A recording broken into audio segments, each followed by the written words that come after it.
جب تم کبھی بے سکون ہو تو رب تعالی سے اپنے گناہوں کی معافی مانگا کرو، کیونکہ یہ گناہ ہی ہیں جو ہمارے دلوں کو بے چین رکھتے ہیں۔ اللہ کے خوف سے گرنے والا آنسو بے شک چھوٹا کیوں نہ ہو، لیکن اس میں اتنی طاقت ہوتی ہے کہ وہ سمندر کے برابر گناہ مٹا دیتی ہے۔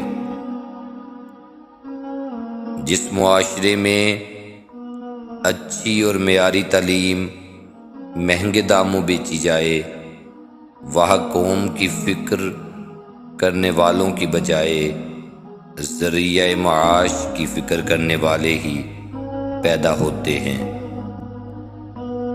خواجہ حسن بصری فرماتے ہیں، بھیڑ بکریاں انسانوں سے زیادہ باخبر ہوتی ہیں، کیونکہ چرواہے کی ایک آواز پر چرنا چھوڑ دیتی ہیں اور انسان اپنی خواہش کی خاطر احکام الہی کی بھی پرواہ نہیں کرتا۔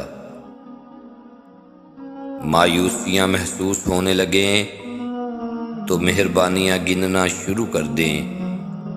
اللہ کی محبت کی مٹھاس محسوس ہونے لگے گی اور دل سکون سے لبریز ہو جائے گا۔ ساری زندگی لگا دی تو نے مال جمع کرنے میں اے انسان، مگر شاید تو یہ بھول گیا، نہ کفن میں جیب ہے اور نہ قبر میں الماری۔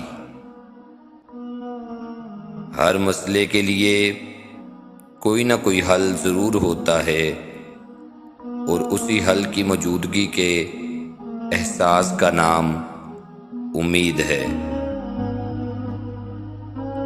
کسی کے ماضی پر اس کی تسلیل کرنے سے پہلے یہ سوچ لو کہ کہیں اس کا ماضی تمہارا مستقبل نہ بن جائے۔